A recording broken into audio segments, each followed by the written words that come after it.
Chapter 38. Stanley took hold of Zero's forearms and pulled him upright. Then he stooped down and let Zero fall over his right shoulder. He stood up, lifting Zero's worn-out body off the ground. He left the shovel and sack of jars behind as he continued up the mountain. Zero's legs dangled in front of him. Stanley couldn't see his feet, which made it difficult to walk through the tangled patches of weeds and vines. He concentrated on one step at a time, carefully raising and setting down each foot. He thought only about each step and not the impossible task that lay before him. Higher and higher he climbed. His strength came from somewhere deep inside himself and also seemed to come from outside as well.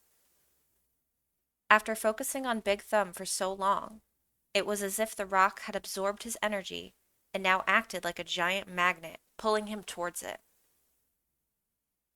After a while, he became aware of a foul odor. At first, he thought it came from Zero, but it seemed to be in the air, hanging heavy all around him. He also noticed that the ground wasn't as steep anymore. As the ground flattened, a huge stone precipice rose up ahead of him, just barely visible in the moonlight. It seemed to grow bigger with each step he took. It no longer resembled a thumb, and he knew he'd never be able to climb it. Around him, the smell became stronger. It was the bitter smell of despair.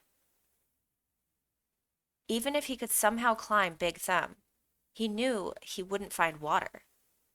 How would there be water at the top of a giant rock? The weeds and bugs survived only by an occasional rainstorm, like the one he had seen from camp. Still, he continued towards it. If nothing else, he wanted to at least reach the thumb. He never made it. His feet slipped out from under him. Zero's head knocked against the back of his shoulder as he fell and tumbled a small muddy gully. Into a small muddy gully. As he lay face down in the muddy ditch, he didn't know if he'd ever get up again. He didn't know if he'd even try. Had he come all this way just to...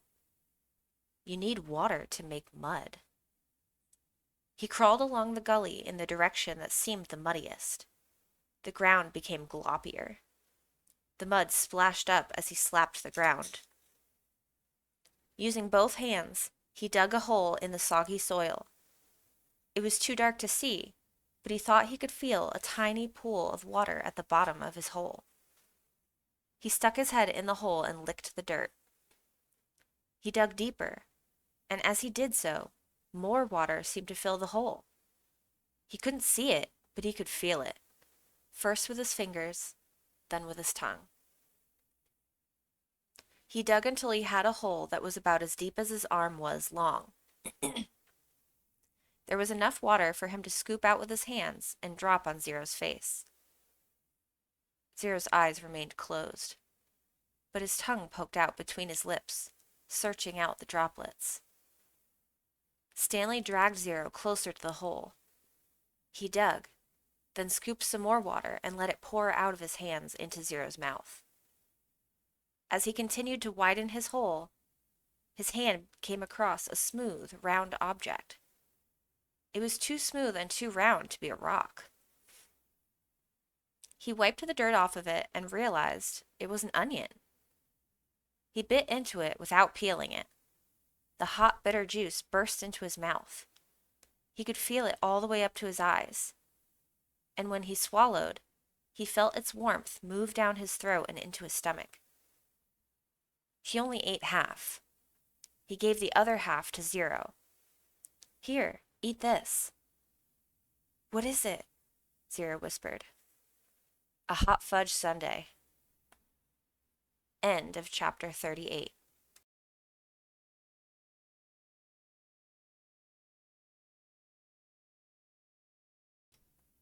Chapter 39. Stanley awoke in a meadow, looking up at the giant rock tower. It was layered and streaked with different shades of red, burnt orange, brown, and tan. It must have been over 100 feet tall. Stanley lay a while, just looking at it. He didn't have the strength to get up. It felt like the insides of his mouth and throat were coated with sand. And no wonder. When he rolled over, he saw the water hole. It was about 2.5 feet deep and over 3 feet wide. At the bottom lay no more than 2 inches of brown, very brown water. His hands and fingers were so sore from digging, especially under his fingernails. He scooped some dirty water into his mouth, then swished it around, trying to filter it with his teeth. Zero moaned. Stanley started to say something to him, but no words came out of his mouth, and he had to try again. "How are you doing?" It hurt to talk. "Not good," Zero said quietly.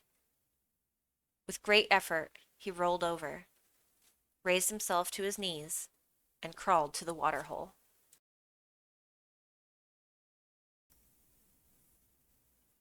He lowered his head into it and lapped up some water. Then he jerked back, clutched his knees to his chest, and rolled to his side. His body shook violently. Stanley thought about going back down the mountain to look for the shovel so he could make the water hole deeper. Maybe that would give them cleaner water. They could use the jars as drinking glasses. But he didn't think he had the strength to go down, let alone make it back up again. And he didn't know where to look. He struggled to his feet. He was in a field of greenish-white flowers that seemed to extend all the way around Big Thumb. He took a deep breath, then walked the last 50 yards to the giant precipice and touched it. "Tag, you're it." Then he walked back to Zero and the water hole. On the way, he picked one of the flowers. It actually wasn't one big flower, he discovered, but instead, each flower was really a cluster of tiny little flowers that formed a round ball. He brought it to his mouth but had to spit it out. He could see part of the trail he had made the night before when he carried Zero up the mountain.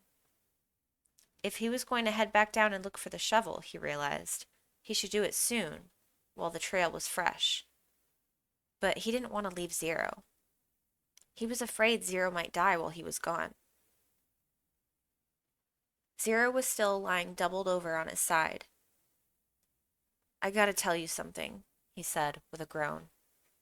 "Don't talk," said Stanley. "Save your strength." "No, listen," Zero insisted.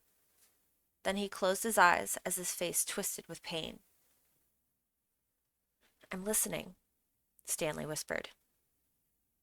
"I took your shoes," Zero said. Stanley didn't know what he was talking about. His shoes were on his feet. "That's all right," he said. "Just rest now." "It's all my fault," said Zero. "It's nobody's fault," said Stanley. "I didn't know," Zero said. "That's okay," Stanley said. "Just rest." Zero closed his eyes. But then again he said, "I didn't know about the shoes." "What shoes?" "From the shelter." It took a moment for Stanley to comprehend. Clyde Livingston's shoes? "I'm sorry," said Zero. Stanley stared at him. It was impossible.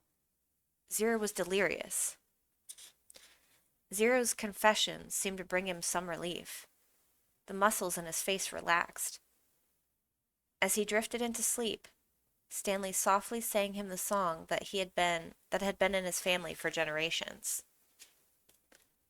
If only, the woodpecker sighs. The bark on the tree was just a little bit softer, while the wolf waits below, hungry and lonely. He cries to the moon, If only, if only. End of chapter 39.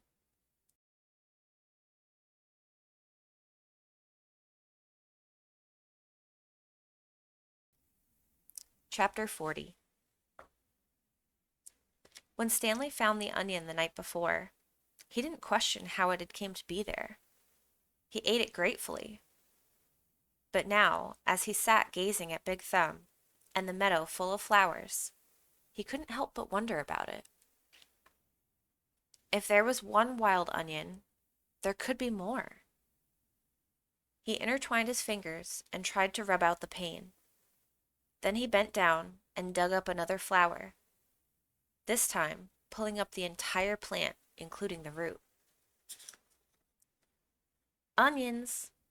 Fresh, hot, sweet onions! Sam called as Mary Lou pulled the cart down Main Street. 8 cents a dozen.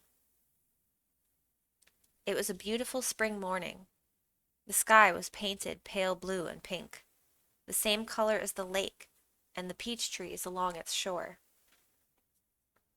Mrs. Gladys Tennyson was wearing just her nightgown and robe as she came running down the street after Sam. Mrs. Tennyson was normally a very proper woman who never went out in public without dressing up in fine clothes and a hat. So it was quite surprising to the people of Green Lake to see her running past them. "Sam!" she shouted. "Whoa, Mary Lou," said Sam, stopping his mule and cart. "Good morning, Mrs. Tennyson," he said. "How's little Becca doing?" Gladys Tennyson was all smiles. "I think she's going to be all right. The fever broke about an hour ago, thanks to you."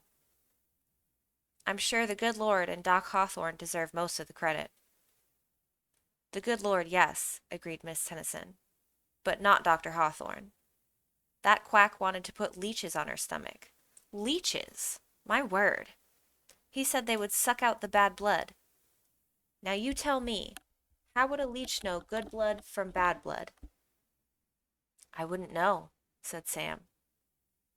"It was your onion tonic," said Mrs. Tennyson. "That's what saved her." Other townspeople made their way to the cart. "Good morning, Gladys," said Hattie Parker. "Don't you look lovely this morning?" Several people snickered. "Good morning, Hattie," Mrs. Tennyson replied. "Does your husband know you're parading about in your bedclothes?" Hattie asked. There were more snickers. "My husband knows exactly where I am and how I am dressed, thank you," said Mrs. Tennyson. "We have both been up all night and half the morning with Rebecca. She almost died from stomach sickness. It seems she ate some bad meat." Hattie's face flushed. Her husband, Jim Parker, was the butcher. "It made my husband and me sick as well," said Mrs. Tennyson, "but it nearly killed Becca, what with her being so young. Sam saved her life." "It wasn't me," said Sam. "It was the onions." "I'm glad Becca's all right," Hattie said contritely. "I keep telling Jim he needs to wash his knives," said Mr. Pike, who owned the general store. Hattie Parker excused herself, then turned and quickly walked away.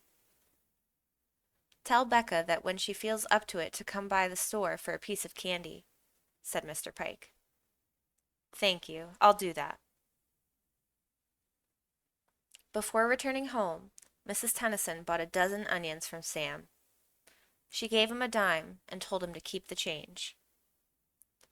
"I don't take charity," Sam told her, "but if you want to buy a few extra onions for Mary Lou, I'm sure she'd appreciate it." "All right, then," said Mrs. Tennyson. "Give me my change in onions."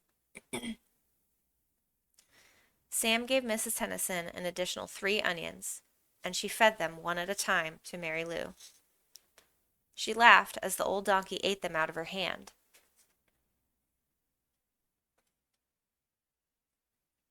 Stanley and Zero slept off and on for the next 2 days, ate onions, all they wanted, and splashed dirty water into their mouths. In the late afternoon, Big Thumb gave them shade. Stanley tried to make the hole deeper, but he really needed the shovel. His efforts just seemed to stir up the mud and make the water dirtier. Zero was sleeping.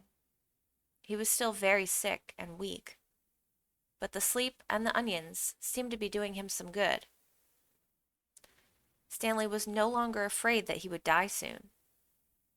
Still, he didn't want to go for the shovel while Zero was asleep. He didn't want him to wake up and think he'd been deserted. He waited for Zero to open his eyes. "I think I'll go look for the shovel," Stanley said. "I'll wait here," Zero said feebly, as if he had any other choice. Stanley headed down the mountain. The sleep in the onions had done him a lot of good as well. He felt strong. It was fairly easy to follow the trail he had made 2 days earlier. There were a few places where he wasn't sure he was going the right way, but it just took a little bit of searching before he found the trail again. He went quite a ways down the mountain, but still didn't find the shovel. He looked back up toward the top of the mountain. He must have walked right past it, he thought. There was no way he could have carried Zero all the way up from here. Still, he headed downward just in case. He came to a bare spot between two large patches of weeds and sat down to rest. Now he had definitely gone too far, he decided. He was tired out from walking down the hill. It would have been impossible to have carried Zero up the hill from here, especially after walking all day with no food or water. The shovel must be buried in some weeds. Before starting back up, he took one last look around in all directions. He saw a large indentation in the weeds a little farther down the mountain. It didn't seem likely that the shovel could be there, but he'd already come this far. There, lying in some tall weeds, he found the shovel and the sack of jars. He was amazed. He wondered if the shovel and sack might have rolled down the hill. But none of the jars were broken, except the one that had broken earlier. And if they had rolled down the hill, it's doubtful he would have found the sack and shovel side by side. On his way back up the mountain, Stanley had to sit and rest several times. It was a long, hard climb. End of chapter 40.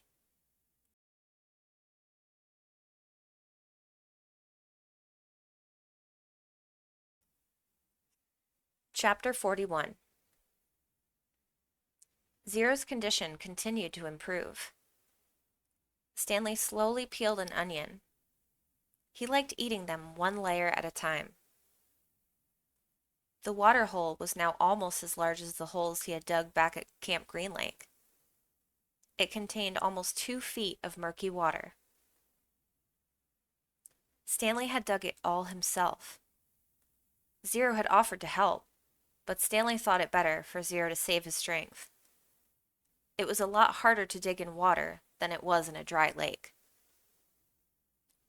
Stanley was surprised that he himself hadn't gotten sick, either from the sploosh, the dirty water, or from living on onions. He used to get sick quite a lot back home. Both boys were barefoot. They had washed their socks. All their clothes were very dirty, but their socks were definitely the worst. They didn't dip their socks into the hole, afraid to contaminate the water. Instead, they filled the jars and poured the water over their dirty socks. "I didn't go to the homeless shelter very often," Zero said. "Just if the weather was really bad. I'd have to find someone to pretend to be my mom. If I'd just gone by myself, they would have asked me a bunch of questions. If they found out I didn't have a mom, they would have made me a ward of the state." "What's a ward of the state?" Zero smiled. "I don't know, but I didn't like the sound of it." Stanley remembered Mr. Pendanski telling the warden that Zero was a ward of the state. He wondered if Zero knew he'd become one. "I liked sleeping outside," said Zero. I used to pretend I was a Cub Scout. I always wanted to be a Cub Scout. I'd see them at the park in their blue uniforms. I was never a Cub Scout, said Stanley. I wasn't good at social stuff like that. Kids made fun of me because I was fat. I liked the blue uniforms, said Zero. Maybe I wouldn't have liked being a Cub Scout. Stanley shrugged one shoulder. My mother was once a Girl Scout, said Zero. I thought you said you didn't have a mother. Everybody has to have a mother. Well, yeah, I know that. She said she once won a prize for selling the most Girl Scout cookies, said Zero. She was real proud of that. Stanley peeled off another layer of his onion. We always took what we needed, Zero said. When I was little, I didn't even know it was stealing. I don't remember when I found out, but we just took what we needed, never more. So when I saw the shoes on display in the shelter, I just reached in the glass and took them. Clyde Livingston's shoes? Asked Stanley. I didn't know they were his. I just thought they were somebody's old shoes. It was better to take someone's old shoes, I thought, than steal a pair of new ones. I didn't know they were famous. There was a sign, but of course I couldn't read it. Then, the next thing I knew, everybody's making this big deal about how the shoes are missing. It was kind of funny in a way. The whole place is going crazy. There I was, wearing the shoes, and everybody's running around saying, "What happened to the shoes? The shoes are gone." I just walked out the door. No one noticed me. When I got outside, I ran around the corner and immediately took off the shoes. I put them on top of a parked car. I remember they smelled really bad. Yeah, those were them, said Stanley. Did they fit you? Pretty much. Stanley remembered being surprised at Clyde Livingston's small shoe size. Stanley's shoes were bigger.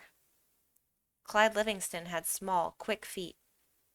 Stanley's feet were big and slow. I should have just kept them, said Zero. I'd already made it out of the shelter and everything. I ended up getting arrested the next day when I tried to walk out of a shoe store with a new pair of sneakers.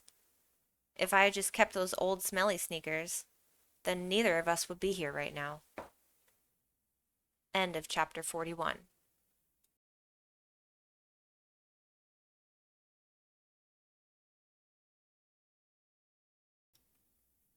Chapter 42. Zero became strong enough to help dig the hole. When he finished, it was over 6 feet deep. He filled the bottom with rocks to help separate the water from the dirt. He was still the best hole digger around. That's the last hole I will ever dig, he declared, throwing down the shovel. Stanley smiled. He wished it were true, but he knew they had no choice but to eventually return to Camp Green Lake. They couldn't live on onions forever. They had been completely around Big Thumb. It was like a giant sundial. They followed the shade. They were able to see out in all directions. There was no place to go. The mountain was surrounded by desert. Zero stared at Big Thumb. It must have a hole in it, he said, filled with water. You think? Where else could the water be coming from? Zero asked. Water doesn't run uphill. Stanley bit into an onion. It didn't burn his eyes or nose, and in fact, he no longer noticed a particularly strong taste. He remembered when he had first carried Zero up the hill, how the air had smelled bitter. It was the smell of thousands of onions, growing and rotting and sprouting. Now he didn't smell a thing. How many onions do you think we've eaten? He asked.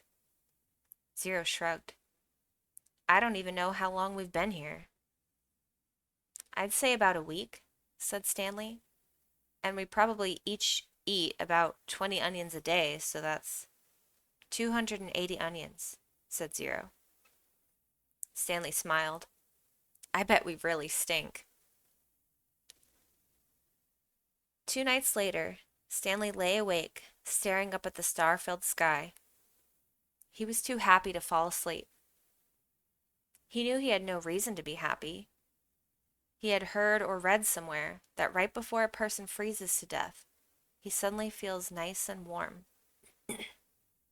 He wondered if perhaps he was experiencing something like that. It occurred to him that he couldn't remember the last time he felt happiness. It wasn't just being sent to Camp Green Lake that made him feel like his life had been miserable. Before that, he'd been unhappy at school, where he had no friends, and bullies like Derek Dunn picked on him. No one liked him, and the truth was, he didn't especially like himself. He liked himself now. He wondered if he was delirious. He looked over at Zero sleeping near him. Zero's face was lit in the starlight, and there was a flower petal in front of his nose that moved back and forth as he breathed. It reminded Stanley of something out of a cartoon. Zero breathed in, and the petal was drawn up almost touching his nose. Zero breathed out, and the petal moved toward his chin. It stayed on Zero's face for an amazingly long time before fluttering off to the side. Stanley considered placing it back in front of Zero's nose, but it wouldn't be the same. It seemed like Zero had lived at Camp Green Lake forever, but as Stanley thought about it now, he realized that Zero must have gotten there no more than a month or two before him. Zero was actually arrested a day later, but Stanley's trial kept getting delayed because of baseball. He remembered what Zero had said a few days before. If Zero had just kept the shoes, then neither one of them would be here right now. As Stanley stared at the glittering night sky, he thought there was no place he would rather be. He was glad Zero put the shoes on the parked car. He was glad they fell from the overpass and hit him on the head. When the shoes first fell from the sky, he remembered thinking that destiny had struck him. Now he thought so again. It was more than a coincidence. It had to be destiny. Maybe they wouldn't have to return to Camp Green Lake, he thought. Maybe they could make it past the camp, then follow the dirt road back to civilization. They could fill the sack with onions, and the 3 jars with water, and he had his canteen as well. They could refill their jars and canteen at the camp, maybe sneak into the kitchen and get some food. He doubted any counselors were still on guard. Everyone had to think they were dead. Buzzard food. It would mean living the rest of his life as a fugitive. The police would be after him. At least he could call his parents and tell them he was still alive, but he couldn't go visit them, in case the police were watching the apartment. Although, if everyone thought he was dead, they wouldn't bother to watch the apartment. He would have to somehow get a new identity. Now I'm really thinking crazy, he thought. He wondered if a crazy person wonders if he's crazy. But even as he thought this, an even crazier idea kept popping into his head. He knew it was too crazy to even consider. Still, if he was going to be a fugitive for the rest of his life, it would help to have some money. Perhaps a treasure chest full of money. You're crazy, he told himself. Besides, just because he found a lipstick container with KB on it, that didn't mean there was treasure buried there. It was crazy. It was all part of his crazy feeling of happiness. Or maybe it was destiny. He reached over and shook Zero's arm. Hey, Zero, he whispered. Huh? Zero muttered. Zero, wake up. What? Zero raised up his head. What is it? You want to dig one more hole? Stanley asked him. End of chapter 42.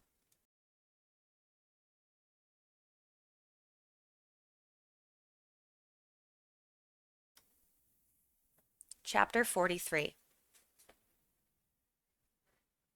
We weren't always homeless, Zero said. I remember a yellow room. How old were you when you... Stanley started to ask, but couldn't find the right words. Moved out. I don't know. I must have been real little because I don't remember too much. I don't remember moving out. I remember standing in a crib with my mother singing to me. She held my wrists and made my hands clap together. She used to sing that song to me. That one you sang. It was different, though. Zero spoke slowly, as if searching his brain for memories and clues. And then later, I know we lived on the street, but I don't know why we left the house. I'm pretty sure it was a house and not an apartment. I know my room was yellow. It was late afternoon. They were resting in the shadow of the thumb. They had spent the morning picking onions and putting them in the sack. It didn't take long, but long enough so they had to wait another day before heading down the mountain. They wanted to leave at the first hint of daylight, so they'd have plenty of time to make it to Camp Green Lake before dark. Stanley wanted to be sure he could find the right hole. Then they would hide by it until everyone went to sleep. They would dig for as long as it seemed safe, and not a second longer. And then, treasure or no treasure, they'd head up the dirt road. If it was absolutely safe, they'd try to steal some food and water from the camp kitchen. I'm good at sneaking in and out of places, Zero had said. Remember, Stanley had warned, the door to the rec room squeaks. Now he lay on his back, trying to save his strength for the long days ahead. He wondered what happened to Zero's parents, but he didn't ask. Zero didn't like answering questions. It was better to just let him talk when he felt like it. Stanley thought about his own parents. In her last letter, his mom was worried that they might be evicted from their apartment because of the smell of burning sneakers. They could easily become homeless as well. Again, he wondered if they'd been told that he ran away from camp. Were they told that he was dead? An image appeared in his head of his parents hugging each other and crying. He tried not to think about it. Instead, he tried to recapture the feelings he'd had the night before. The inexplicable feeling of happiness, the sense of destiny. But those feelings didn't return. He just felt scared. The next morning, they headed down the mountain. They dunked their caps in the water hole before putting them on their heads. Zero held the shovel, and Stanley carried the sack, which was crammed with onions and the 3 jars of water. They left the pieces of the broken jar in the mountain. This is where I found the shovel, Stanley said, pointing out a patch of weeds. Zero turned and looked up toward the top of the mountain. That's a long way. You were light, Stanley said. You'd already thrown up everything that was inside your stomach. He shifted the sack from one shoulder to the other. It was heavy. He stepped on a loose rock, slipped, then fell hard. The next thing he knew, he was sliding down the steep side of the mountain. He dropped the sack, and the onions spilled around him.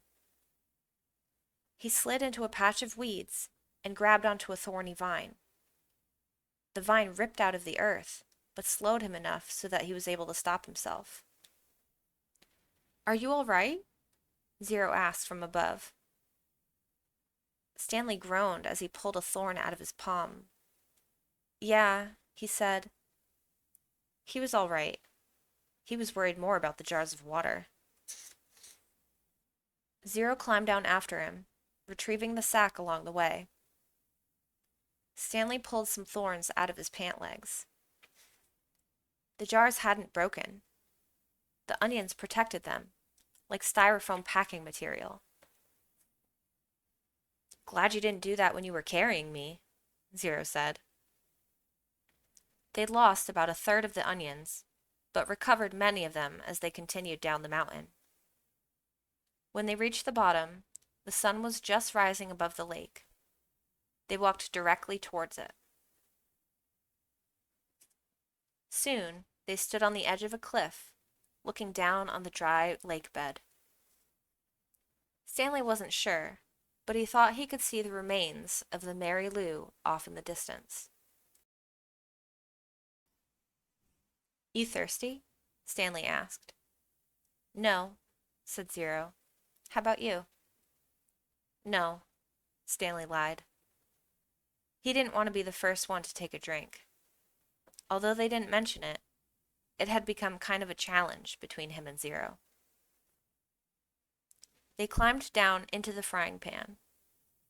It was a different spot from where they had climbed up. They eased themselves down from one ledge to another, and let themselves slide in other places, being especially careful with the sack. Stanley could no longer see the Mary Lou, but headed in what he thought was the right direction. As the sun rose, so did the familiar haze of heat and dirt. You thirsty? Zero asked. No, said Stanley. Because you have 3 full jars of water, said Zero. I thought maybe it was getting too heavy for you. If you drink some, it will lighten your load. I'm not thirsty, said Stanley, but if you want a drink, I'll give you some. I'm not thirsty, said Zero. I was just worried about you. Stanley smiled. I'm a camel, he said. They walked for what seemed like a very long time, and still never came across the Mary Lou. Stanley was pretty sure they were heading in the right direction. He remembered that when they left the boat, they were headed toward the setting sun. Now they were headed toward the rising sun. He knew the sun didn't rise and set exactly in the east and west, more southeast and southwest, but he wasn't sure how that made a difference. His throat felt as if it was coated with sandpaper. You sure you're not thirsty? He asked. Not me, said Zero. His voice was dry and raspy. When they did finally take a drink, they agreed to do it at the same time. Zero, who was now carrying the sack, set it down and took out 2 jars, giving one to Stanley. They decided to save the canteen for last, since it couldn't accidentally break. You know I'm not thirsty, Stanley said, as he unscrewed the lid. I'm just drinking so you will. I'm just drinking so you will, said Zero. They clinked the jars together and, each watching the other, poured the water into their stubborn mouths. Zero was the first to spot the Mary Lou, maybe a 1/4 mile away, and just a little off to the right. They headed for it. It wasn't even noon yet when they reached the boat. They sat against the shady side and rested. I don't know what happened to my mother, Zero said. She left and never came back. Stanley peeled an onion. She couldn't always take me with her, Zero said. Sometimes she had to do things by herself. Stanley had the feeling that Zero was explaining things to himself. She'd tell me to wait in a certain place for her. When I was real little, I had to wait in small areas, like on a porch step or a doorway. Now don't leave here until I get back, she'd say. I never liked it when she left. I had a stuffed animal, a little giraffe, and I'd hug it the whole time she was gone. When I got bigger, I was allowed to stay in bigger areas, like stay on this block or don't leave the park. But even then, I still held Jaffe. Stanley guessed that Jaffe was the name of Zero's giraffe. And then one day she didn't come back, Zero said. His voice sounded suddenly hollow. I waited for her at Laney Park. Laney Park, said Stanley. I've been there. You know the playscape? Asked Zero. Yeah, I've played on it. I waited there for more than a month, said Zero. You know that tunnel that you crawl through between the slide and the swinging bridge? That's where I slept. They ate 4 onions apiece and drank about half a jar of water. Stanley stood up and looked around. Everything looked the same in all directions. When I left camp, I was heading straight toward Big Thumb, he said. I saw the boat off to the right, so that means we have to turn a little to the left. Zero was lost in thought. What? Okay, he said. They headed out. It was Stanley's turn to carry the sack.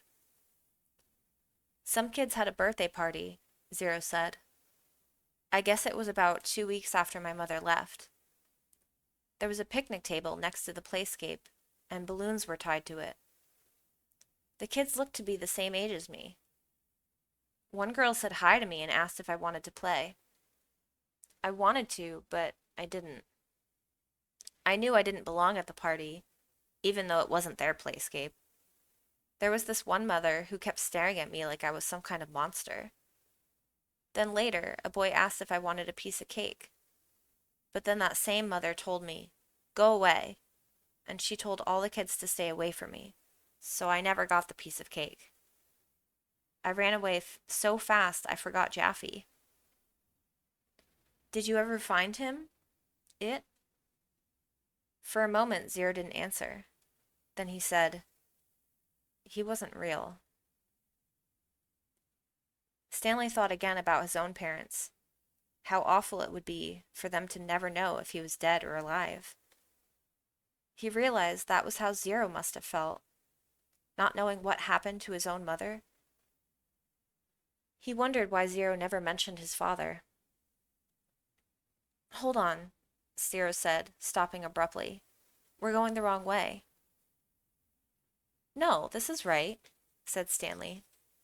You were heading toward Big Thumb when you saw the boat off to your right, said Zero. That means we should have turned right when we left the boat. You sure? Zero drew a diagram in the dirt. Stanley still wasn't sure. We need to go this way, Zero said, first drawing a line on the map, and then heading that way himself. Stanley followed. It didn't feel right to him, but Zero seemed sure. Sometime in the middle of the afternoon, a cloud drifted across the sky and blocked out the sun. It was a welcome relief. Once again, Stanley felt that destiny was on his side. Zero stopped and held out his arm to stop Stanley too. Listen, Zero whispered. Stanley didn't hear anything. They continued walking very quietly, and Stanley began to make out the faint sounds of Camp Green Lake. They were still too far away to see the camp, but he could hear a blend of indistinct voices. As they got closer, he could occasionally hear Mr. Sir's distinctive bark. They walked slowly and quietly, aware that sounds travel in both directions.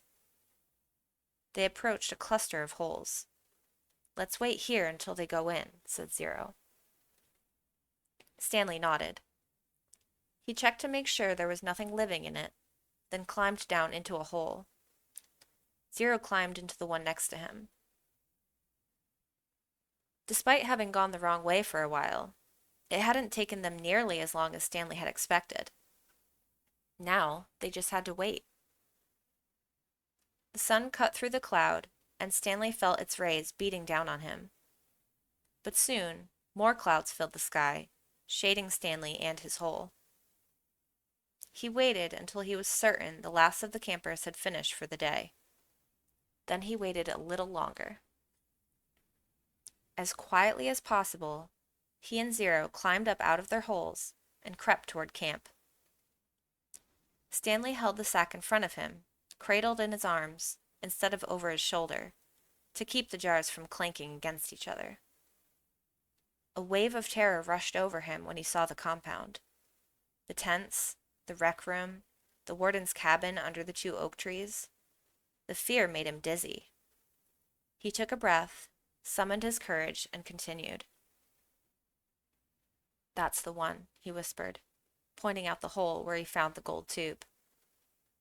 It was still about 50 yards away, but Stanley was pretty sure it was the right hole. There was no need to risk getting any closer. They climbed down into adjacent holes and waited for the camp to fall asleep. End of chapter 43.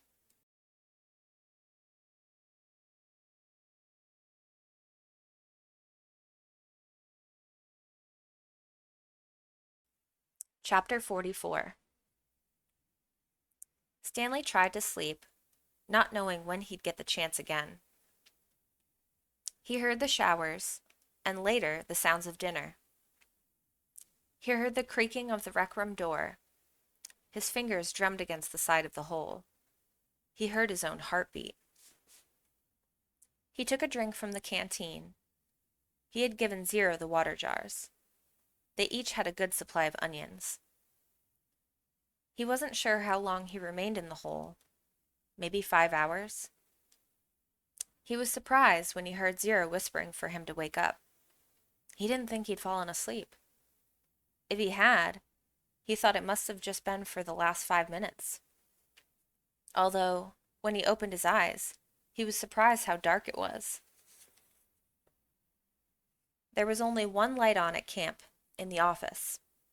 The sky was cloudy, so there was very little starlight. Stanley could see a sliver of a moon, which appeared and disappeared among the clouds. He carefully led Zero to the hole, which was hard to find in the darkness. He stumbled over a small pile of dirt. "I think this is it," he whispered. "You think?" Zero asked. "It's it," said Stanley, sounding more certain than he really was. He climbed down. Zero handed him the shovel. Stanley stuck the shovel into the dirt at the bottom of the hole and stepped on the back of the blade. He felt it sink beneath his weight. He scooped out some dirt and tossed it off to the side. Then he brought the shovel back down. Zero watched for a while. "I'm going to try to refill the water jars," he said. Stanley took a deep breath and exhaled. "Be careful," he said, then continued digging. It was so dark he couldn't even see the end of his shovel. For all he knew, he could be digging up gold and diamonds instead of dirt. He brought each shovelful close to his face to try to see if anything was there, before dumping it out of the hole. As he made the hole deeper, it became harder to lift the dirt up and out. It was 5 feet deep before he even started. He decided to use his efforts to make it wider instead. This made more sense, he told himself. If Kate Barlow had buried a treasure chest, she probably wouldn't have been able to dig much deeper, so why would he? Of course, Kate Barlow probably had a whole gang of thieves helping her. "You want some breakfast?" Stanley jumped at the sound of Zero's voice. He hadn't heard him approach. Zero handed down a box of cereal. Stanley carefully poured some cereal into his mouth. He didn't want to put his dirty hands into the box. He nearly gagged on the ultra-sweet taste. They were sugar-frosted flakes, and after eating nothing but onions for more than a week, he had trouble adjusting to the flavor. He washed them down with a swig of water. Zero took over the digging. Stanley sifted his fingers through the fresh piles of dirt in case he missed anything. He wished he had a flashlight. A diamond no bigger than a pebble would be worth $1,000, or thousands of dollars. Yet there was no way he'd see it. They finished the water that Zero had gotten through the spigot by the showers. Stanley said he'd go fill the jars again, but Zero insisted that he do it instead. No offense, but you make too much noise when you walk. You're too big. Stanley returned to the hole. As the hole grew wider, parts of the surface kept caving in. They were running out of room. To make it much wider, they'd first have to move some of the surrounding dirt piles out of the way. He wondered how much time they had before the camp woke up. "How's it going?" Zero asked when he returned with the water. Stanley shrugged one shoulder. He brought the shovel down to the side of the hole, shaving off a slice of the dirt wall. As he did so, he felt the shovel bounce off something hard. "What was that?" Zero asked. Stanley didn't know. He moved his shovel up and down the side of the hole. As the dirt chipped and flaked away, the hard object became more pronounced. It was sticking out of the side of the hole, about 1.5 feet from the bottom. He felt it with his hands. "What is it?" Zero asked. He could just feel a corner of it. Most of it was still buried. It had the cool, smooth texture of metal. "I think I might have found the treasure chest," he said. His voice was filled more with astonishment than with excitement. "Really?" asked Zero. "I think so," Stanley said. The hole was wide enough for him to hold the shovel lengthwise and dig sideways into the wall. He knew he had to dig very carefully. He didn't want the side of the hole to collapse, along with the huge pile of dirt directly above it. He scraped at the dirt wall until he exposed one entire side of the box-like object. He ran his fingers over it. It felt to be about 8 inches tall and almost 2 feet wide. He had no way of knowing how far into the earth it extended. He tried pulling it out, but it wouldn't budge. He was afraid that the only way to get to it was to start back up at the surface and dig down. They didn't have time for that. "I'm going to try to dig a hole underneath it," he said. "Then maybe I can pull it down and slip it out." "Go for it," said Zero. Stanley jammed the shovel into the bottom edge of his hole and carefully began to dig a tunnel underneath the metal object. He hoped it didn't cave in. Occasionally, he'd stop, stoop down, and try to feel the far end of the box. But even when the tunnel was as long as his arm, he still couldn't feel the other side. Once again, he tried pulling it out, but it was firmly in the ground. If he pulled too hard, he feared he'd cause a cave-in. He knew that when he was ready to pull it out, he would have to do it quickly before the ground above it collapsed. As his tunnel grew deeper and wider and more precarious, Stanley was able to feel latches on one end of the box, and then a leather handle. It wasn't really a box. "I think it might be some kind of metal suitcase," he told Zero. "Can you pry it loose with the shovel?" Zero suggested. "I'm afraid the side of the hole will collapse."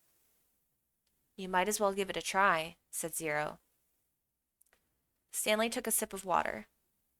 "Might as well," he said. He forced the tip of the shovel between the dirt and the top of the metal case and tried to wedge it free. He wished he could see what he was doing. He worked the end of the shovel back and forth, up and down, until he felt the suitcase fall free. Then he felt the dirt come piling down on top of it. But it wasn't a huge cave-in. As he knelt down in the hole, he could tell that only a small portion of the earth had collapsed. He dug with his hands until he found the leather handle, and then he pulled the suitcase up and out of the dirt. I got it, he exclaimed. It was heavy. He handed it up to Zero. You did it, Zero said, taking it from him. We did it, said Stanley. He gathered his remaining strength and tried to pull himself up out of the hole. Suddenly, a bright light was shining in his face. Thank you, said the warden.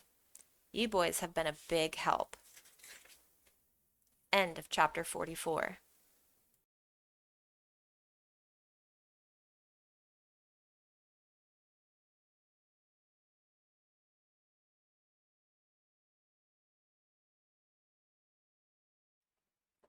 Chapter 45. The beam of the flashlight was directed away from Stanley's eyes and onto Zero, who was sitting on his knees. The suitcase was on his lap. Mr. Pendanski was holding the flashlight. Mr. Sir stood next to him with his gun drawn and pointed in the same direction. Mr. Sir was barefoot and bare-chested, wearing only his pajama bottoms. The warden moved toward Zero. She was also in her bedclothes, wearing an extra-long t-shirt.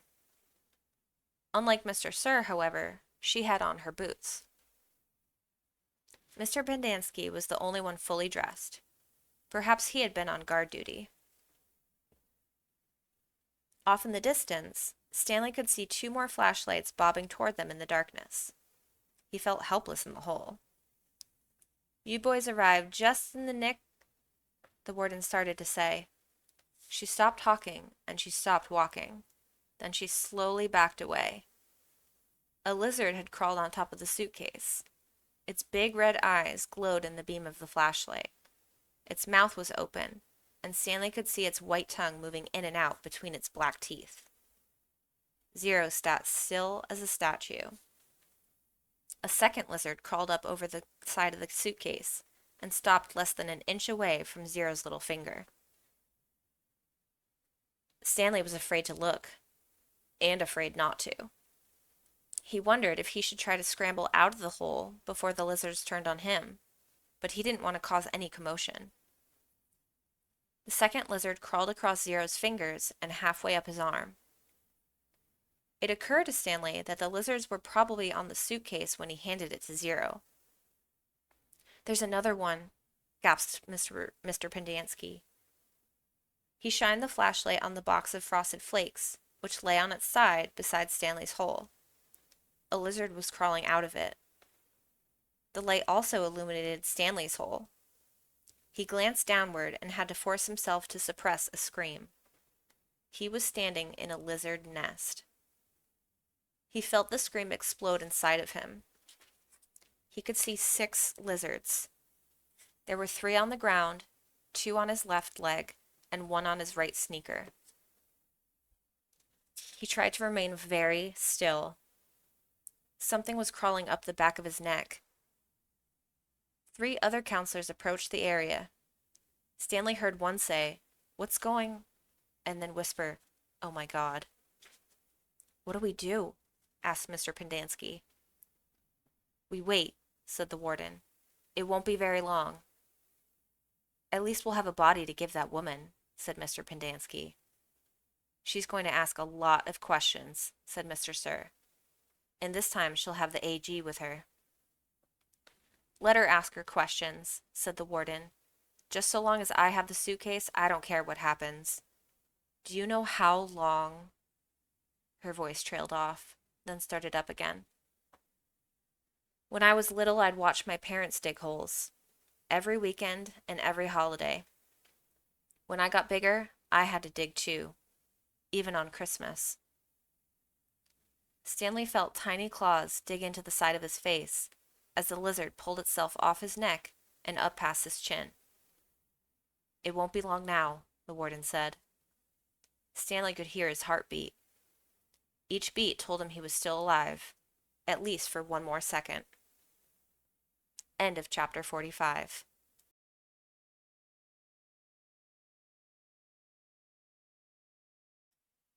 Chapter 46. 500 seconds later, his heart was still beating. Mr. Pendanski screamed. The lizard, which had been in the cereal box, was springing towards him. Mr. Sir shot it in midair. Stanley felt the blast shatter the air around him. The lizard scurried frantically across his very still body. He did not flinch. A lizard ran across his closed mouth. He glanced at Zero, and Zero's eyes met his. Somehow, they were both still alive, at least for one more second, one more heartbeat. Mr. Sir lit a cigarette. "I thought you quit," said one of the other counselors. "Yeah, well, sometimes sunflower seeds just won't cut it." He took a long drag on his cigarette. "I'm going to have nightmares the rest of my life." "Maybe we should just shoot them," suggested Mr. Pendanski. "Who?" asked the counselor. "The lizards or the kids?" Mr. Pendanski laughed grimly. "The kids are going to die anyway." He laughed again. "At least we got plenty of graves to choose from." "We've got time," said the warden. "I've waited this long. I can wait another few—" Her voice trailed off. Stanley felt a lizard crawl in and out of his pocket. "We're going to have to keep our story simple," said the warden. "That woman's going to ask a lot of questions. The AG will most likely initiate an investigation. So this is what happened. Stanley tried to run away in the night, fell in a hole, and the lizards got him. That's it. We're not even going to give them Zero's body. As far as anyone knows, Zero doesn't exist. Like Mom said, we got plenty of graves to choose from." "Why would he run away if he knew he was getting released today?" asked Mr. Pendanski. "Who knows? He's crazy. That was why we couldn't release him yesterday. He was delirious, and we had to keep watch over him so he wouldn't hurt himself or anybody else." "She's not going to like it," said Mr. Pendanski. "She's not going to like anything we tell her," said the warden. She stared at Zero and the suitcase. "Why aren't you dead yet?" she asked. Stanley only half listened to the talk of the counselors. He didn't know who that woman was or what AG meant. He didn't even realize they were initials. It sounded like one word, AG.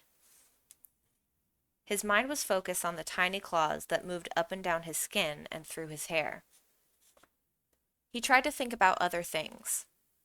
He didn't want to die with the images of the warden, Mr. Sir, and the lizards etched into his brain. Instead, he tried to see his mother's face.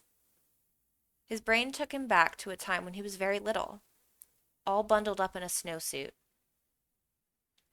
He and his mother were walking hand in hand, mitten in mitten, when they both slipped on some ice and fell and rolled down a snow-covered hillside. They ended up at the bottom of the hill. He remembered he almost cried, but instead he laughed. His mother laughed too.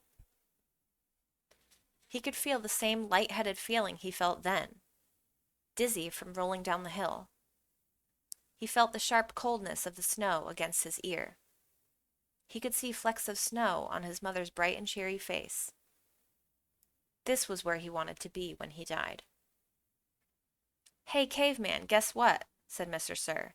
"You're innocent after all. I thought you'd like to know that. Your lawyer came to get you yesterday. Too bad you weren't here." The words meant nothing to Stanley, who was still in the snow. He and his mother climbed back up the hill and rolled down again, this time on purpose. Later, they had hot chocolate with lots of melted marshmallows. "It's getting close to 4:30, said Mr. Pendanski. "They'll be waking up." The warden told the counselors to return to the tents. She told them to give the campers breakfast and to make sure they didn't talk to anyone. As long as they did what they were told, they wouldn't have to dig any more holes. If they talked, they would be severely punished. "How should we say they will be punished?" one of the counselors asked. "Let them use their imaginations," said the warden. Stanley watched the counselors return to the tents, leaving only the warden and Mr. Sir behind. He knew the warden didn't care whether the campers dug any more holes or not. She found what she was looking for. He glanced at Zero. A lizard was perched on his shoulder. Zero remained perfectly still except for his right hand, which slowly formed into a fist. Then he raised his thumb, giving Stanley the thumbs up sign. Stanley thought back to what Mr. Sir had said to him earlier, and the bits of conversation he'd overheard. He tried to make sense out of it. Mr. Sir had said something about a lawyer, but Stanley knew his parents couldn't afford a lawyer. His legs were sore from remaining rigid for so long. Standing still was more strenuous than walking. He slowly allowed himself to lean against the side of the hole. The lizards didn't seem to mind. End of chapter 46.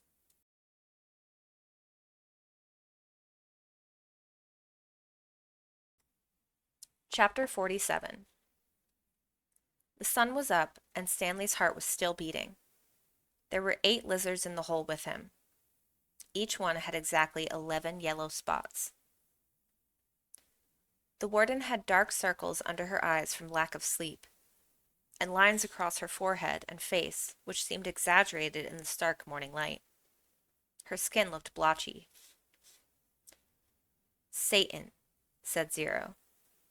Stanley looked at him, unsure if Zero had even spoken or if he just imagined it. "Why don't you go see if you can take the suitcase from Zero?" the warden suggested. "Yeah, right," said Mr. Sir. "The lizards obviously aren't hungry," said the warden. "Then you go get the suitcase," said Mr. Sir. They waited. "Satan Lee," said Zero. Sometime later, Stanley saw a tarantula crawl across the dirt, not too far from his hole. He had never seen a tarantula before, but there was no doubt what it was. He was momentarily fascinated by it as its big hairy body moved slowly and steadily along. "Look, a tarantula," said Mr. Sir, also fascinated. "I've never seen one," said the warden, "except in—" Stanley suddenly felt a sharp sting on the side of his neck. The lizard hadn't bitten him, however. It was merely pushing off. It leapt off Stanley's neck and pounced on the tarantula. The last Stanley saw of it was one hairy leg sticking out of the lizard's mouth. "Not hungry, huh?" said Mr. Sir. Stanley tried to return to the snow, but it was harder to get there when the sun was up. As the sun rose, the lizards moved lower into the hole, keeping mainly in the shade. They were no longer on his head and shoulders, but had moved down to his stomach, legs, and feet. He couldn't see any lizards on Zero, but believed there were 2, between Zero's knees, shaded from the sun by the suitcase. "How are you doing?" Stanley asked quietly. He didn't whisper, but his voice was dry and raspy. "My legs are numb," said Zero. "I'm gonna try to climb out of the hole," Stanley said. As he tried to pull himself up, using just his arms, he felt a claw dig into his ankle. He gently eased himself back down. Is your last name your first name backward?" Zero asked. Stanley stared at him in amazement. Had he been working on that all night? He heard the sound of approaching cars. Mr. Sir and the warden heard it as well. "You think it's them?" asked the warden. "It ain't Girl Scouts selling cookies," said Mr. Sir. He heard the cars come to a stop, and the doors open and shut. A little while later, he saw Mr. Pendanski and 2 strangers coming across the lake. One was a tall man in a business suit and a cowboy hat. The other was a short woman holding a briefcase. The woman had taken 3 steps for every 2 taken by the man. "Stanley Yelnats," she called, moving out ahead of the others.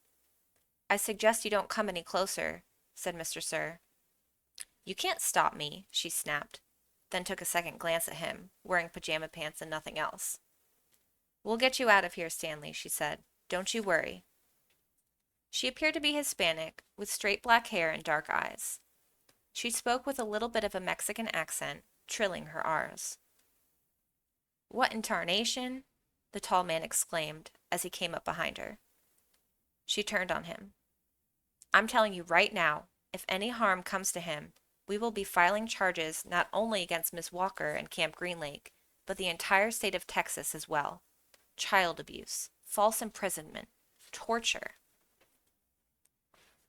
The man was more than a head taller than she, and was able to look directly over her as he spoke to the warden. "How long have they been in there?" "All night, as you can see by the way we're dressed. They snuck into my cabin while I was asleep and stole my suitcase. I chased after them, and they ran out here and fell into the lizard's nest. I don't know what they were thinking." "That's not true," Stanley said. "Stanley, as your attorney, I advise you not to say anything," said the woman, "until you and I have had a chance to talk in private." Stanley wondered why the warden lied about the suitcase. He wondered who it legally belonged to. That was the one thing he wanted to ask his lawyer, if she really was his lawyer. "It's a miracle they're still alive," said the tall man. "Yes, it is," the warden agreed, with just a trace of disappointment in her voice. "And they better come out of this alive," Stanley's lawyer warned. "This wouldn't have happened if you released him to me yesterday." "It wouldn't have happened if he wasn't a thief," said the warden. "I told him he would be set free today, and I guess he decided he'd try to take some of my valuables with him. He's been delirious for the last week." "Why didn't you release him when she came to you yesterday?" the tall man asked. "She didn't have proper authorization," said the warden. "I had a court order." "It was not authenticated," the warden said. "Authenticated? It was signed by the judge who sentenced him." "I needed authentication from the Attorney General," said the warden. "How do I know it's legitimate? The boys in my custody have proven themselves dangerous to society. Am I supposed to just turn them loose anytime someone hands me a piece of paper?" "Yes," said the woman. "It's a court order." "Stanley has been hospitalized for the last few days," the warden explained. "He's been suffering from hallucinations and delirium, ranting and raving. He was in no condition to leave. The fact that he was trying to steal from me on the day before his release proves—" Stanley tried to climb out of his hole, using mostly his arms so as not to disturb the lizards too much. As he pulled himself upward, the lizards moved downward, keeping out of the sun's direct rays. He swung his legs up and over, and the last of the lizards hopped off. "Thank God!" exclaimed the warden. She started toward him, then stopped. A lizard crawled out of his pocket and down his leg. Stanley was overcome by a rush of dizziness and almost fell over. He steadied himself, then reached down, took hold of Zero's arm, and helped him slowly to his feet. Zero still held the suitcase. The lizards, which had been hiding under it, scurried quickly into the hole. Stanley and Zero staggered away. The warden rushed to them. She hugged Zero. "Thank God you're alive," she said, as she tried to take the suitcase from him. He jerked it free. "It belongs to Stanley," he said. "Don't cause any more trouble," the warden warned. "You stole it from my cabin, and you've been caught red-handed. If I press charges, Stanley might have to return to prison. Now I'm willing, in view of all the circumstances, to—" "It's got his name on it," said Zero. Stanley's lawyer pushed past the tall man to have a look. "See?" Zero showed her. "Stanley Yelnats." Stanley looked too. There, in big black letters, was Stanley Yelnats. The tall man looked over the heads of the others at the name on the suitcase. "You say he stole it from your cabin?" The warden stared at it in disbelief. That's him. She couldn't even say it. End of chapter 47.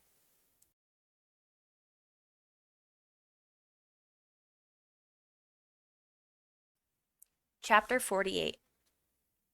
They slowly walked back to camp. The tall man was the Texas Attorney General, the chief law enforcement officer for the state. Stanley's lawyer was named Miss Marengo. Stanley held the suitcase. He was so tired he couldn't think straight. He felt as if he was walking in a dream, not quite able to comprehend what was going on around him. They stopped in front of the camp office. Mr. Sir went inside to get Stanley's belongings. The Attorney General told Mr. Pendanski to get the boys something to drink and eat. The warden seemed as dazed as Stanley. "You can't even read," she said to Zero. Zero said nothing. Ms. Marengo put a hand on Stanley's shoulder and told him to hang in there. He would be seeing his parents soon. She was shorter than Stanley, but somehow gave the appearance of being tall. Mr. Pendanski returned with 2 cartons of orange juice and 2 bagels. Stanley drank the juice, but didn't feel like eating anything. "Wait," the warden exclaimed. "I didn't say they stole the suitcase. It's his suitcase, obviously, but he put my things from my cabin inside it." "That isn't what you said earlier," said Miss Marengo. "What's in the suitcase?" the warden asked Stanley. "Tell us what's in it, then we'll open it and see." Stanley didn't know what to do. "Stanley, as your lawyer, I advise you to not open your suitcase," said Miss Marengo. "He has to open it," said the warden. "I have the right to check the personal property of any of the detainees. How do I know there aren't drugs or weapons in there? He stole a car, too. I've got witnesses." She was nearly hysterical. "He is no longer under your jurisdiction," said Stanley's lawyer. "He has not been officially released," said the warden. "Open the suitcase, Stanley." "Do not open it," said Stanley's lawyer. Stanley did nothing. Mr. Sir returned from the office with Stanley's backpack and clothes. The Attorney General handed Miss Marengo a sheet of paper. "You're free to go," he said to Stanley. "I know you're anxious to get out of here, so you can just keep the orange suit as a souvenir. Or burn it. Whatever you want. Good luck, Stanley." He reached out his hand to shake, but Ms. Marengo hurried Stanley away. "Come on, Stanley. We have a lot to talk about." Stanley stopped and turned to look at Zero. He couldn't just leave him here. Zero gave him the thumbs up. "I can't leave Hector," Stanley said. "I suggest we go," said his lawyer, with a sense of urgency in her voice. "I'll be okay," said Zero. His eyes shifted toward Mr. Pendanski on one side of him, then to the warden and Mr. Sir on the other. "There's nothing I can do for your friend," said Miss Marengo. "You are released pursuant to an order from the judge." "They'll kill him," said Stanley. "Your friend is not in danger," said the Attorney General. "There's going to be an investigation into everything that's happened here. For the present, I am taking charge of the camp." "Come on, Stanley," said his lawyer. "Your parents are waiting." Stanley stayed where he was. His lawyer sighed. "May I have a look at Hector's file?" she asked. "Certainly," said the Attorney General. "Ms. Walker, go get Hector's file." She looked at him blankly. "Well?" The warden turned to Mr. Pendanski. "Bring me Hector Zeroni's file." He stared at her. "Get it," she ordered. Mr. Pendanski went into the office. He returned a few minutes later and announced the file was apparently misplaced. The Attorney General was outraged. "What kind of camp are you running here, Miss Walker?" The warden said nothing. She stared at the suitcase. The Attorney General assured Stanley's lawyer that he would get the records. "Excuse me while I call my office." He turned back to the warden. "I assume the phone works?" He walked into the camp office, slamming the door behind him. A little while later, he reappeared and told the warden he wanted to talk to her. She cursed, then went inside. Stanley gave Zero a thumbs up. "Caveman, is that you?" He turned to see Armpit and Squid coming out of the rec room. Squid shouted back into the rec room. "Caveman and Zero are out here." Soon, all the boys from Group D had gathered around him and Zero.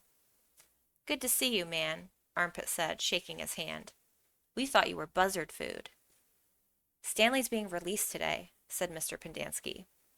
Way to go, said Magnet, hitting him on the shoulder. And you didn't even have to step on a rattlesnake, said Squid. Even Zigzag shook Stanley's hand. Sorry about, you know. It's cool, said Stanley. We had to lift the truck clear out of the hole, Zigzag told him. It took everybody in C, D, and E. We just picked it right up. It was really cool, said Twitch. X-Ray was the only one who didn't come over. Stanley saw him hang back from the others a moment, then return to the rec room. Guess what? Said Magnet, glancing at Mr. Pendanski. Mom says we don't have to dig any more holes. That's great, Stanley said. Will you do me a favor? Asked Squid. I guess, Stanley agreed, somewhat hesitantly. I want you to... He turned to Miss Marengo. Hey, lady, you have a pen and paper I can borrow? She gave it to him, and Squid wrote down a phone number, which he gave to Stanley. Call my mom for me, okay? Tell her I said I was sorry. Tell her Alan said he was sorry. Stanley promised he would. Now you be careful out in the real world, said Armpit. Not everybody is as nice as us. Stanley smiled. The boys departed when the warden came out of the office. The Attorney General was right behind her. My office is having some difficulty locating Hector Zeroni's records, the Attorney General said. So you have no claim of authority over him? Asked Miss Marengo. I didn't say that. He's in the computer. We just can't access his records. It's like they've fallen through a hole in cyberspace. A hole in cyberspace, Miss Marengo repeated. How interesting. When is his release date? I don't know. How long has he been here? Like I said, we can't... So what are you planning to do with him? Keep him confined indefinitely, without justification, while you go crawling back through black holes in cyberspace? The Attorney General stared at her. He was obviously incarcerated for a reason. Oh? And what reason was that? The Attorney General said nothing. Stanley's lawyer took hold of Zero's hand. Come on, Hector. You're coming with us. End of chapter 48.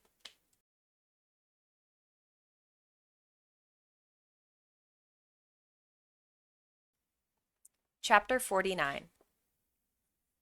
There never used to be yellow-spotted lizards in the town of Green Lake. They didn't come to the area until after the lake dried up. But the townsfolk had heard about the red-eyed monsters living in the desert hills. One afternoon, Sam, the Onion Man, and his donkey, Mary Lou, were returning to his boat, which was anchored just a little offshore. It was late in November, and the peach trees had lost most of their leaves. Sam, someone called. He turned around to see 3 men running after him, waving their hats. He waited. Afternoon, Walter, Bo, Jesse. He greeted them as they walked up, catching their breath. Glad we caught you, said Bo. We're going rattlesnake hunting in the morning. We want to get some of your lizard juice, said Walter. I ain't scared of no rattlesnake, said Jesse, but I don't want to come across one of those red-eyed monsters. I seen one once, and that was enough. I knew about the red eyes, of course. I hadn't heard about the big black teeth. It's the white tongues that get me, said Bo. Sam gave each man 2 bottles of pure onion juice. He told them to drink 1 bottle before going to bed that night, then a half a bottle in the morning, and then a half a bottle around lunchtime. You sure this stuff works? Asked Walter. I tell you what, said Sam. If it doesn't, you can come back next week and I'll give you your money back. Walter looked around unsure, as Bo and Jesse laughed. Then Sam laughed too. Even Mary Lou let out a rare hee-haw. Just remember, Sam told the men before they left, it's very important you drink a bottle tonight. You got to get it into your bloodstream. The lizards don't like onion blood. Stanley and Zero sat in the back seat of Miss Barango's BMW. The suitcase lay between them. It was locked, and they decided they'd let Stanley's father try to open it in his workshop. You don't know what's in it, do you? She asked. No, said Stanley. I didn't think so. The air conditioning was on, but they drove with the windows open as well, because, no offense, but you boys really smell bad. Miss Marengo explained. She was a patent attorney. I'm helping your father with the new product he's invented. He happened to mention your situation, so I did a little investigating. Clyde Livingston's sneakers were stolen sometime before 3:15. I found a young man, Derek Dunn, who said that at 3:20 you were in the bathroom fishing your notebook out of a toilet. Two girls remembered seeing you come out of the boys' restroom carrying a wet notebook. Stanley's felt his ears redden. Even after everything he'd been through, the memory still caused him to feel shame. So you couldn't have stolen them, said Miss Marengo. He didn't. I did, said Zero. You did what? Asked Miss Marengo. I stole the sneakers. The lawyer actually turned around while driving and looked at him. I didn't hear that, she said, and I advise you make sure I don't hear it again. What did my father invent? Stanley asked. Did he find a way to recycle sneakers? No, he's still working on that, explained Miss Marengo. But he invented a product that eliminates foot odor. Here, I've got a sample in my briefcase. I wish I had more. You two could bathe in it. She opened her briefcase with one hand and passed the small bottle back to Stanley. It had a fresh and somewhat spicy smell. He handed it to Zero. What's it called? Stanley asked. We haven't come up with a name yet, said Miss Marengo. It smells familiar, said Zero. Peaches, right? Asked Miss Marengo. That's what everyone says. A short while later, both boys fell asleep. Behind them, the sky had turned dark, and for the first time in over 100 years, a drop of rain fell into the empty lake. End of chapter 49. Part 3. Filling in the holes. Chapter 50. Stanley's mother insists that there was never a curse. She even doubts whether Stanley's great-great-grandfather really stole a pig.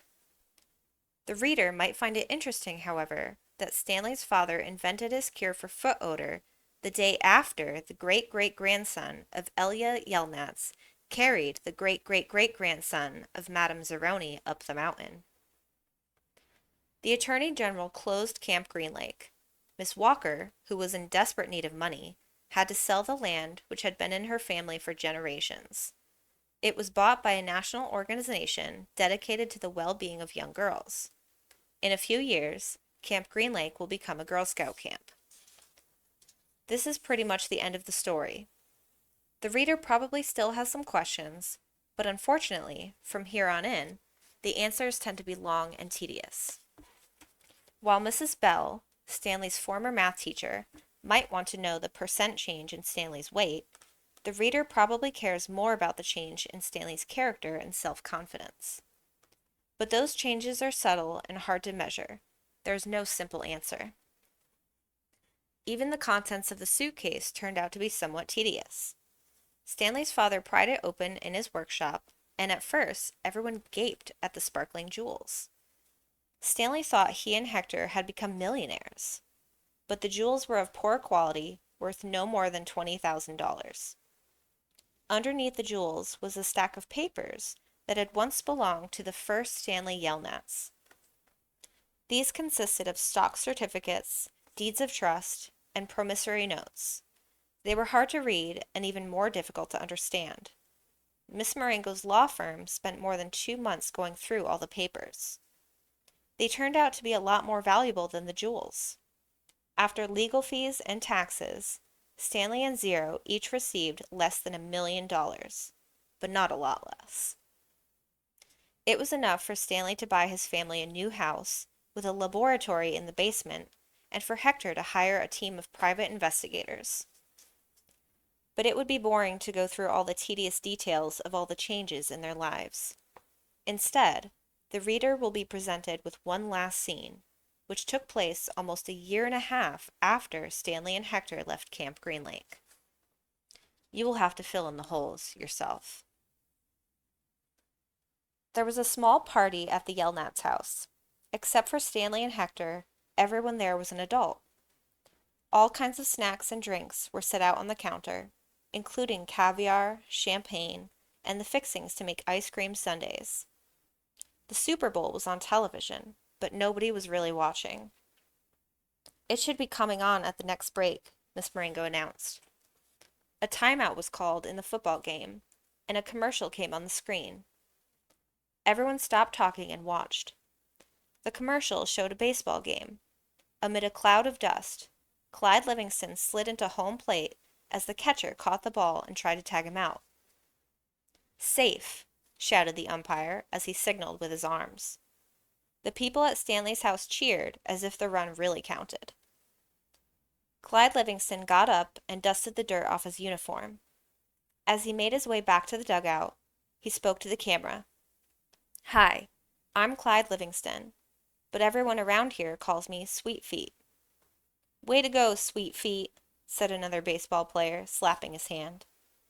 Besides being on the television screen, Clyde Livingston was also sitting on the couch next to Stanley. "But my feet weren't always sweet," the television Clyde Livingston said as he sat down on the dugout bench. "They used to smell so bad that nobody would sit near me in the dugout." "They really did stink," said the woman sitting on the couch on the other side of Clyde. She held her nose with one hand and fanned the air with another. Clyde shushed her. "Then a teammate told me about sploosh," said the television Clyde. He pulled out a can of sploosh from under the dugout bench and held it up for everyone to see. "I just spray a little on each foot every morning, and now I really do have sweet feet. Plus, I like the tingle." "Sploosh," said a voice. "A treat for your feet, made from all natural ingredients. It neutralizes odor-causing fungi and bacteria. Plus, you'll like the tingle." Everyone at the party clapped their hands. "He wasn't lying," said the woman who sat next to Clyde. "I couldn't even be in the same room with his socks." The other people at the party laughed. The woman continued, "I'm not joking. It was so bad." "You've made your point," said Clyde, covering her mouth with his hand. He looked back at Stanley. "Will you do me a favor, Stanley?" Stanley raised and lowered his left shoulder. "I'm going to get more caviar," said Clyde. "Keep your hand over my wife's mouth." He patted Stanley on the shoulder as he rose from the couch. Stanley looked uncertainly at his hand, then at Clyde Livingston's wife. She winked at him. He felt himself blush and turned away toward Hector, who was sitting on the floor in front of an overstuffed chair. A woman sitting in the chair behind Hector was absent-mindedly fluffing his hair with her fingers. She wasn't very old, but her skin had a weathered look to it, almost like leather. Her eyes seemed weary, as if she'd seen too many things in her life that she didn't want to see. And when she smiled, her mouth seemed too big for her face. Very softly, she half sang, half hummed, a song that her grandmother used to sing to her when she was a little girl.